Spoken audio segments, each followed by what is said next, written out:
Next time, think about that next time you hear somebody on TV says they didn't break the law, right? Yeah, got to hold yourself to a higher standard.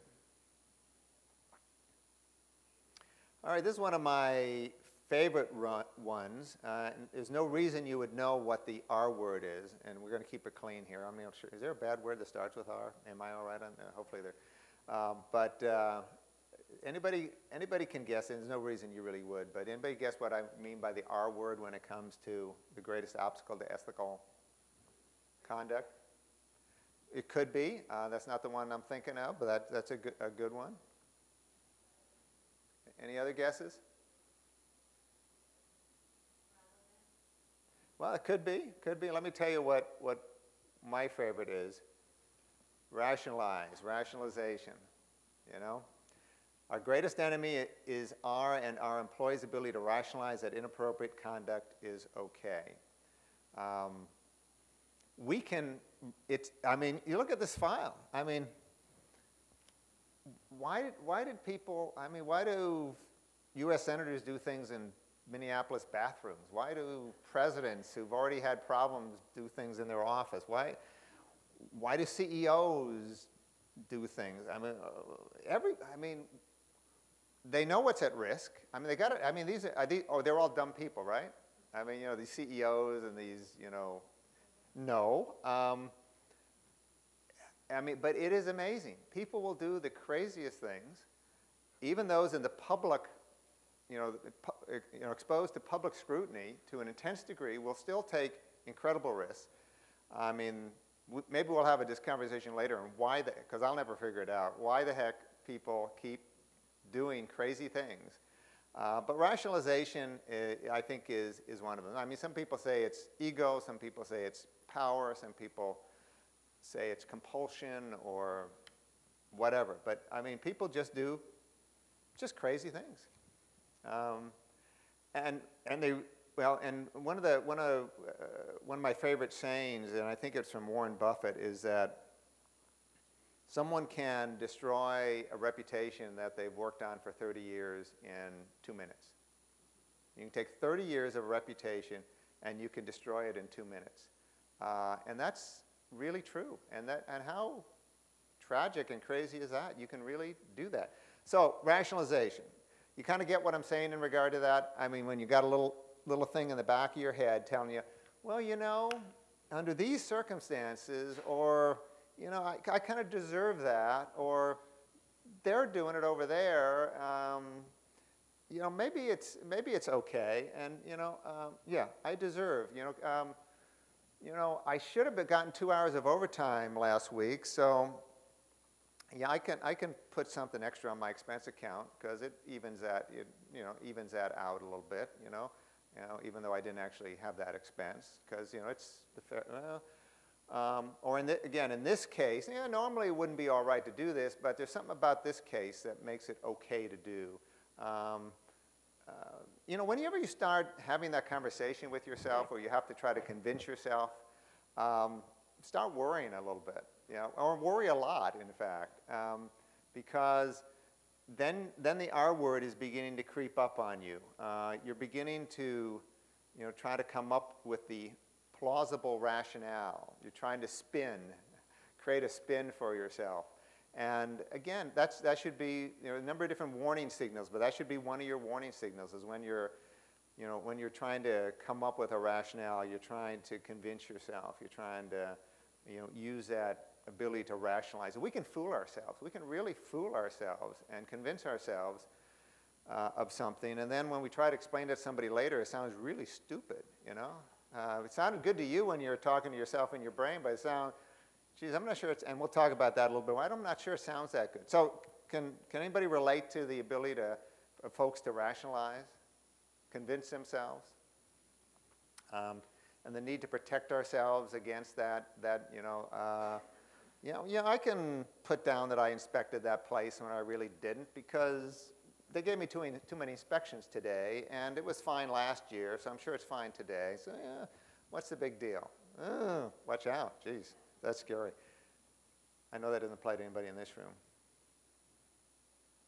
Why are there little things on the screen? Why is that there? Okay, we're going to ignore that.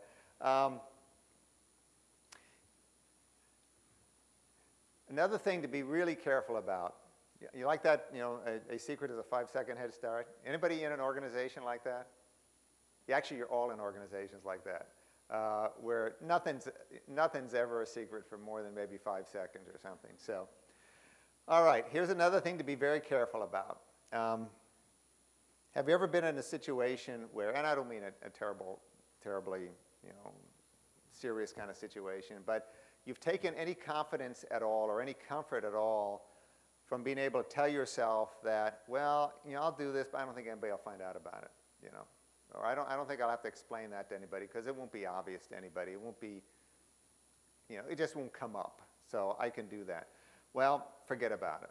Forget about it. Don't do anything that you think is going to be okay because people won't find out about it. Because literally in organizations, I'm not saying it's going to happen in every case, but in organizations, things get around very, very quickly. There usually is always going to be somebody who's going to know what you did or didn't know. Even if it's just you. I mean, you still have to get up and look yourself in the face in the morning or whatever, and you know, you're going to know. So just don't do anything that you're not comfortable in everybody knowing about. But there are situations where you do think, well, maybe the downside is not going to be that great. The risk is not going to be that great because people won't find out about it. But then you end up spending all your time worrying about whether someone's going to find out about it or not. So if you're ever doing something, you kind of look over your shoulder to see if anybody's watching. Think about whether you want to do that or not. Think about whether you want to do it or not, whether you're literally or figuratively looking over your shoulder. All right, has everybody heard the newspaper rule? A lot of these things are defenses to our tendency to rationalize, just so you know. They're all kind of to help us deal with this, with the R word. Well, the newspaper rule, you know, it could be like the 60 Minutes rule when Mike Wallace used to spend 60 minutes and he would grill people. Or actually, I refer to it as kind of the Google. It was a Google kind of offshoot of the newspaper rule. But so, who could tell me what the newspaper rule is? Yes? Yeah, I mean, don't say anything, don't do anything that you'd want to see in the newspaper. So, how many of you are public employees working for a public organization? Okay. Are the odds more likely that if you screw up, it's going to be in the newspaper than if you work for a private organization? Is that fair? Actually, it is. I mean, my position is it is fair. Personally, it may not feel fair, but it is fair. You know, and why is it fair? I mean, we use public resources. Certainly, you folks have authority over other citizens. We have a public trust. So, as a city manager, I had to realize a long time ago that. And Carrie can, you know, let you know I never did get pulled over for drunk driving. But if I was the manager of the local Costco store or something, or insurance agency, and I got pulled over for drunk driving, is that going to be on the front page of the paper? City manager gets pulled over for drunk driving, that going to be on the front page of the paper? Yeah. Depending which paper and whatever. Yeah, probably so. And that just comes with the territory. That just comes with the territory.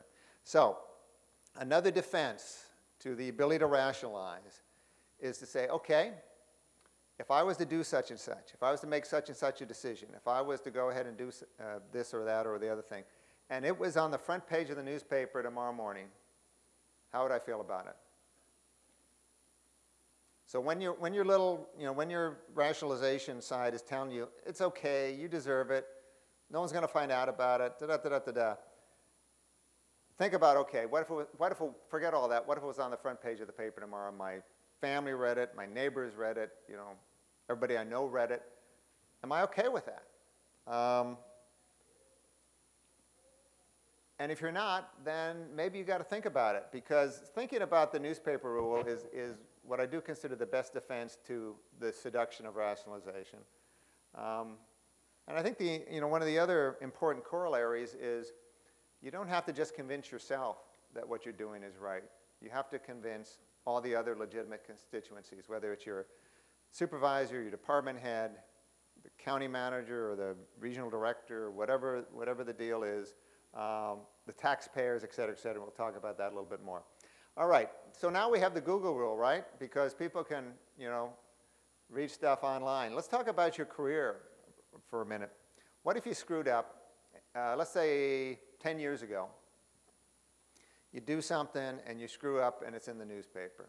That's pretty embarrassing, isn't it, if it gets in the newspaper? And I can tell you, I mean, this morning, where is it? This morning, there was a couple of newspaper articles about somebody working for a small city, relatively small city on the peninsula in IT, their IT director, who decided they needed a little bit more money, I guess, and used a city credit card over a period of 3 or 4 years to buy personal computers and iPads and things that had nothing to do with the city, and they just kept or sold on eBay. Okay, well, I mean, that's a whole different level of having a problem.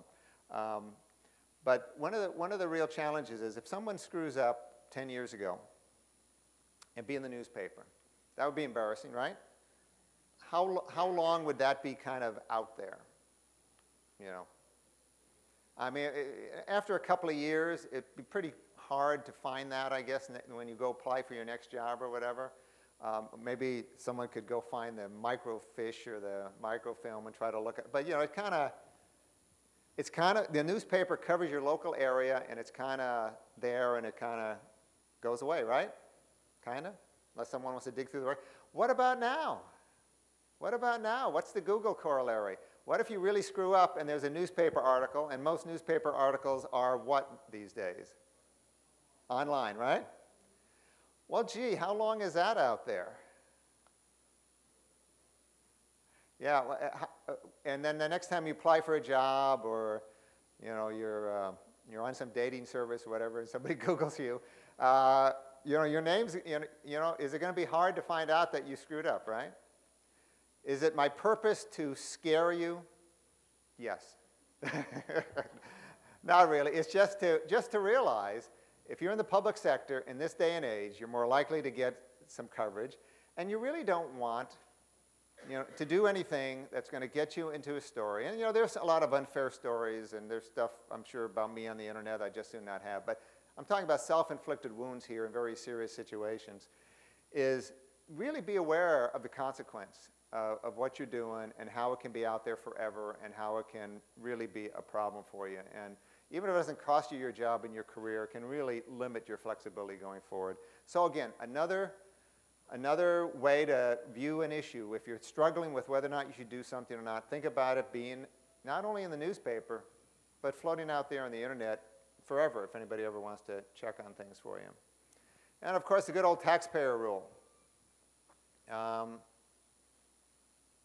Whoops, let me go back up. All right, well, are all of you taxpayers? Yeah, you are.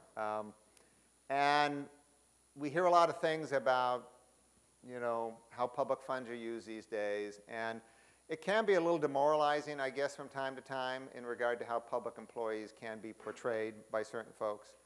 And certainly taxpayers want to make sure, as they're stressed financially and as they want to make sure their governments are efficient, they want to make sure that their funds, the public funds, are used appropriately. So again, particularly when you're talking about expending public funds for some purpose, think about getting in front of a group of taxpayers. I'm not talking about the ones who think that if you get paid anything, it's too much, or that if you buy a pencil, that's extravagant. I'm not talking about the extremes, or that you should have no pension whatsoever.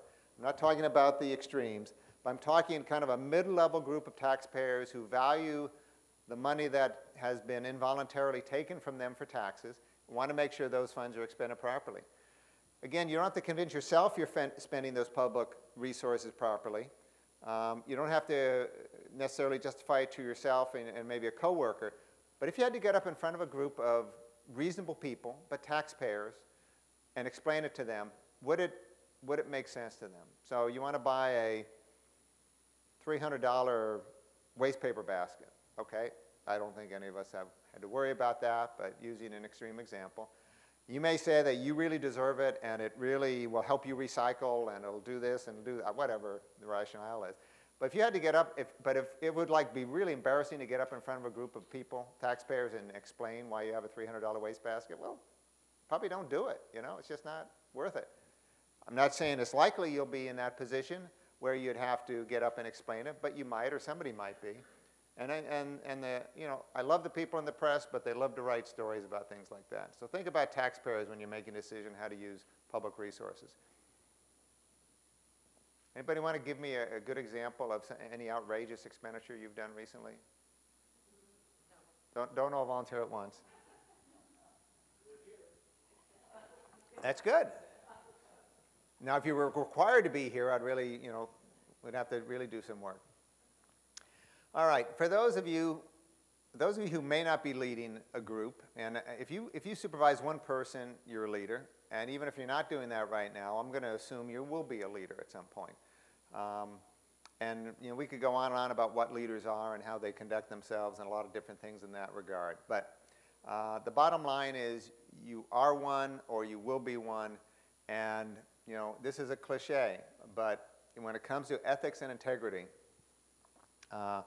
there is nothing more powerful than how a supervisor, a manager, a leader, how they actually conduct themselves. So, all right, the old thing about what people say, isn't it the easiest thing to talk about is being ethical and having integrity? That's why I make these presentations. It's easy to talk about. But no, I mean, isn't that the thing that people can just talk about really easily? But is there anything worse than a leader not demonstrating integrity and ethics? Or actually, what is worse is them talking about it and then not demonstrating it. That is worse, right? Now, if you've got a leader in your organization who may not, you know, he or she may not know everything technically that would be perfect. They may not have the greatest personality. They may not be, I'm sure this wouldn't apply to anybody any of you work with. They may not be the brightest person in the world, but most of the time you can kind of, okay, work with that, I guess, right? Or if they have to be excel in all those areas, you're going to be disappointed for a lot. But if you work for somebody who you don't think is honest, or you don't think demonstrates integrity, you can trust, is there anything more destructive than that? Is there anything more negative than that? I don't think there is. I don't think there is. If, you know, nobody's perfect, but if you honestly don't trust somebody, if you don't think they're honest, I hope you're not in that situation, and I hope you're never in that situation. But that's a terrible situation to be in. And all I can tell you is that if you're ever a leader of an organization or a leader of one person, and you don't demonstrate ethics and integrity, and you don't serve as an example for that, people will tolerate you, they'll get by, you know, they'll do whatever they need to do to survive, but you're not going to inspire them. And you really can't be a leader unless you have some ability to inspire folks at least some of the time. And, you know, there's nothing worse you can do than to not demonstrate ethics and integrity. So there's one thing that people can do in his organization, just model it. Just do it. As what was Nike? Just do it. And again, the higher you get in an organization, the higher standard you have to hold yourself to. And if you're not willing to do that, you better really reflect on whether or not you want to be a leader of an organization. And again, you probably have to talk about it a little bit no matter what, but you don't have to talk about it as much if you're willing to demonstrate it. And that includes making very tough decisions sometimes and doing them for the right reasons. So again, talking about it is important, but you got to demonstrate it.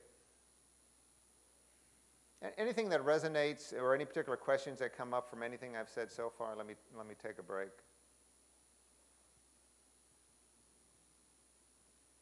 Anybody want to say I'm crazy about anything, you know? Get a little debate going here, you know? A little point, counterpoint. All right. again, it's easy to talk about ethics and integrity. I think one of the real challenges are what do you do when you're tested? It's, in theory, it's great, but unless you're really tested in some fashion, how do you really know? And I don't think you really do know. You know, when you really have something to lose or to gain, you know, what might that be? I mean, if you're going to suffer personally or professionally for taking a stand, when it's difficult or it's uncomfortable, you know what? All right, help me with this a little bit. Give me an example where it might be tough to do the right thing. In what circumstance might there be something where you could really forfeit something for doing the right thing, whether it's fair or not? Any examples? Telling the truth, right? And under what kind of example might telling the truth get you, cause you some grief? Telling someone you don't love them. Well, that could cause you a lot of grief. Yeah. I have an example. Good. Okay, so you're an inspector. You're at the facility for several hours, and they offer you lunch in their cafeteria or sodas from their... And you're really hungry or thirsty, right? And you're starved. Yeah. Hungry, thirsty. They're just trying to be polite. They're Right. not trying to bribe you. Right. But your agency's rules are you don't ever accept any kind of gratuity or something that could be construed as a gratuity. Right. Right. Yeah. I mean, that's certainly an example I think you can all face. How about an example of your boss has done something that you think might be a problem? Do you have something to lose if you report your boss?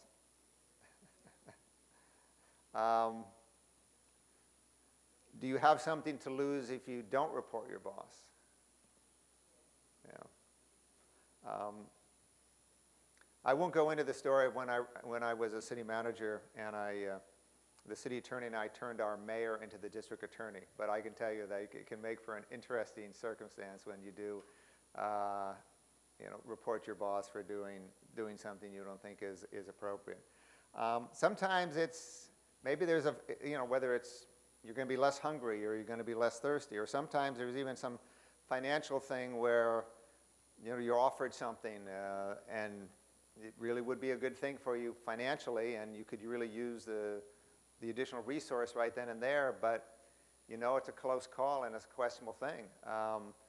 Those are the things when you're really tested.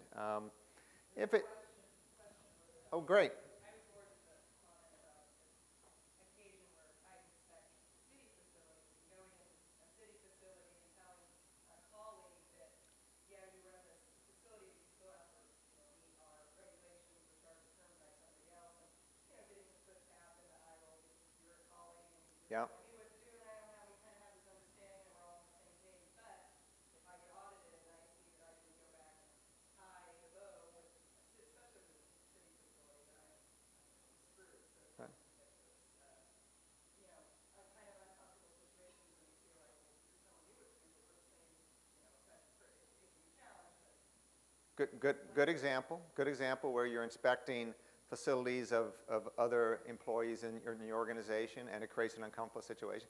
What if there's really some inappropriate stuff going on in your work group and you report that, and then you're going to be ostracized by everybody you work with? That's the old Serpico being probably the extreme example in the New York Police Department. That's a tough thing. So what do you do? What do you do? Well, we're going to talk about it a little bit. Or what if you're the athletic director of a major university and there's some scandal that could develop about the football program, and you really think it would hurt the football program if that scandal was revealed. There's a real price to pay by dealing with that scandal in a way. So you make a decision. Apparently you make a decision not to deal with that, and that really helps the program, right? I mean, it just makes things much worse, much worse. So I hope you're not tested, but you need to think about if you are tested, how you might respond to that, because it's easy to consider yourself a person of virtue, a person who believes in ethics and integrity if there's never a price to be paid for taking the right stand. I'm not even saying it's fair. Some of you will be put in unfair situations. You will suffer some sort of damage for doing the right thing, and it's utterly unfair. But at the end of the day, you've got to decide whether you're a person of ethics and integrity or not. It's tough, can be a tough thing. Yeah, I always try to leave an audience at the end of the afternoon really feeling good and uplifted. And of course, if you're the leader of an organization, you don't, or a work group or whatever, it's not just about how you conduct yourself. You know, the reality is, I think some people go for promotion, and they think what's basically involved is they get to order people around, they get paid more money, and they have a better title. Well, I mean, hopefully there'll be elements of that, but there's a lot of responsibility that goes with that. And then all of a sudden, as a member of an organization, you're not only responsible for how you conduct yourself, which is not always easy, but then all of a sudden, you're accountable for the organization as a whole. So let me ask you this question. Let's assume you're a department head or whatever is the appropriate title in your organization. You know, based on your experience with them, that they are a very honest individual, he or she. They conduct themselves with great integrity. They'll never do the wrong thing. However, the department they manage has a lot of problems, a lot of ethical problems, a lot of people not doing the right thing. Person, he or she may or may not even know about it, but they're not doing the right thing. But let's assume they don't know about it because, again, they're a person of integrity personally. So are they considered to be an ethical success story in the context of your organization? If they are personally ethical, but the organization they manage has issues. So anybody want to take a shot at that one? Yeah. Yeah, I mean, they may have the best of intent in the world, but if they can't manage an organization in a way where the values that they personally hold are not translated into the organization, they can't be viewed as a successful leader. That doesn't mean someone may not inherit problems that they need to correct, but if they've been in charge for a while, and I mean, that's fundamental leadership. You cannot be a successful leader unless you know what's going on in your organization, first of all, and secondly, have some ability to make sure that that organization, not maybe 100% of the time, but most of the time, is doing well. And sometimes people have to leave their leadership positions, not because they're dishonest people, it's just they couldn't figure out a way to manage an organization in a way to have an honest organization. And again, as you know, in your careers, either you're in a position now or you progress to a position of leadership, remember that. You are, in a lot of different ways,